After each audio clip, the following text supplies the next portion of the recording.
गुरुपौर्णिमेच्या निमित्ताने जगद्गुरू रामानंदाचार्य नरेंद्रचार्य महाराज यांच्या लेखणीतून साकारलेल्या सनातन पंथशास्त्र या ग्रंथाचा प्रकाशन सोहळा आज रत्नागिरीतील नाणीजधाम येथे उत्साहात पार पडला। या सोहळ्याला जगद्गुरू रामानंदाचार्य नरेंद्रचार्य महाराज यांच्यासह उद्योगमंत्री उदय सामंत, जलसंपदा मंत्री गिरीश महाजन, काँग्रेस नेते नाना पटोले, आमदार अभिमन्यू पवार, प्रशांत यादव यांच्यासह अनेक मान्यवर उपस्थित होते। यावेळी देहदान आणि अवयवदानाचा संकल्प पूर्ण करणाऱ्या कुटुंबियांचाही विशेष सन्मान करण्यात आला। आजच्या गुरुपौर्णिमेच्या निमित्तानं नाणीजधाममध्ये आलेल्या सर्व भक्त, शिष्य, साधक, उपासक या सर्वांना आमचा आशीर्वाद आहे। गुरुपौर्णिमा उत्सव हा आपल्या भारतीय सनातन परंपरेचं एक भूषण आहे।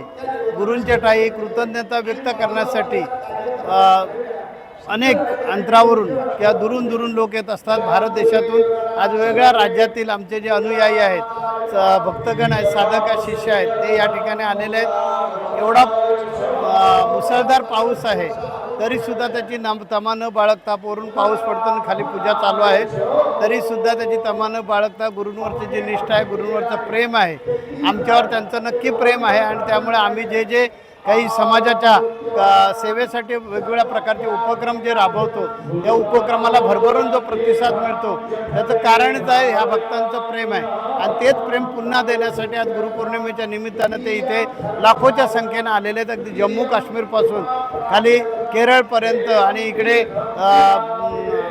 द्वारकेपासून अगदी जगन्नाथपुरीपर्यंत वेगळ्या राज्यातील हे भक्तगण इथे आलेले आहेत आणि मोठ्या संख्येनं आनंदानं इथे येऊन गुरुपौर्णिमेचा उत्सव साजरा केलेला आहे। आपल्या पीठाची एक परंपरा आहे की या पीठामध्ये सामवेद, अथर्ववेद, यजुर्वेद आणि ऋग्वेद या चारही वेदांचे गुरुजी या पूजेसाठी असतात आणि अत्यंत शास्त्रोक्त पद्धतीनं, विधिवत पद्धतीनं हा विधी करत असतात। सकाळी 8 वाजता या विधीला सुरुवात झाली पूजेला आणि आत्तापर्यंत ही पूजा चालू होती आणि आता नुकतीच पूजा संपलेली आहे। त्यानंतर बरोबर 2:30 वाजता आम्ही लिहिलेला जो सनातन पंथशास्त्र ग्रंथ आहे त्याचं विमोचन होणार आहे। या विमोचनासाठी कुंभमेळा मंत्री गिरीशजी महाजन स्वतः उपस्थित राहणार आहेत। त्यानंतर औसा मतदारसंघाचे अभिमन्यू पवार हे उपस्थित आहेत।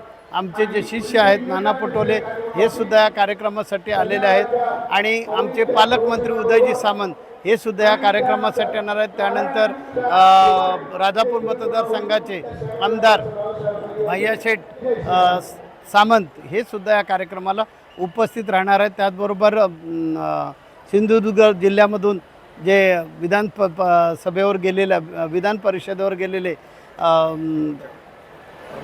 प्रमोद जटार साहेब हे सुद्धा या कार्यक्रमासाठी उपस्थित राहणार आहेत आणि त्यांच्या हस्ते हा सनातन पंथशास्त्र ग्रंथाचा विमोचन सोहळा होईल।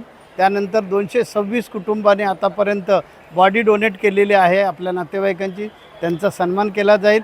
हा कार्यक्रम संध्याकाळी साधारणपणे 5-5:30 वाजेपर्यंतचा राहील। त्याच्यानंतर मग भक्तगणांना आवश्यक असतं ते भोजन, आध्यात्मिक भोजन, ते म्हणजे प्रवचन। तर हे प्रवचन दोघांचेही आमचे होतील। आमच्या पीठाचे उत्तराधिकारी ह्यावेळी आम्ही मुद्दाम त्यांना अमेरिकेमध्ये पाठवलेलं आहे। आमचा तिकडे विदेशामध्ये जो संप्रदाय तो अमेरिकेमध्ये न्यूयॉर्क या शहरामध्ये जमा होणार आहे आणि तिथे गुरुपूजन केलं जाणार आहे। त्या कार्यक्रमासाठी पीठाचे उत्तराधिकारी कानिपनाथ महाराज गेलेले आहेत। ते तिथे गुरुपूजन करतील आणि तिकडून इकडे लाईव्ह प्रवचन करतील। त्यानंतर आमचं प्रवचन होईल, मग भक्तगणांना आशीर्वाद दिला जाईल आणि या कार्यक्रमाची सांगता होईल। सनातन पंथशास्त्र ग्रंथाबद्दल काय सांगाल? सनातन पंथशास्त्र हा जो ग्रंथ आहे, हा ग्रंथ हिंदू धर्मामध्ये किंवा सनातन धर्मामध्ये शैव, शाक्त, गाणपत्य, सौर आणि वैष्णव असे जे 5 पंथ निर्माण झाले, या 5 पंथांची माहिती याच्यामध्ये दिलेली आहे। आणि मग शंकराचार्यांनी या 5ही पंथांचे जे पीठदेवता आहेत किंवा या 5ही पंथांच्या ज्या प्रमुख देवता आहेत यांचा एक स्मार्त नावाचा पंचायतन पूजा सुरू केलेली आहे।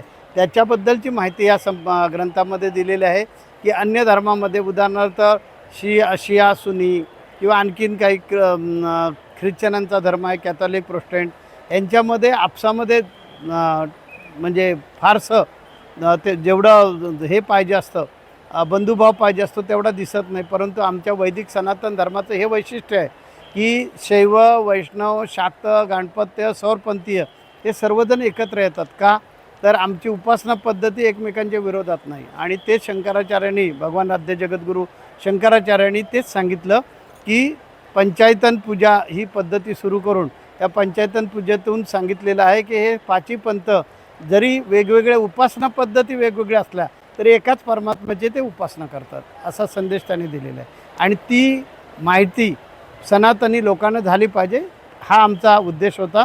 आणि त्यामुळे तो सनातन पंथशास्त्रातून मांडलेला आहे.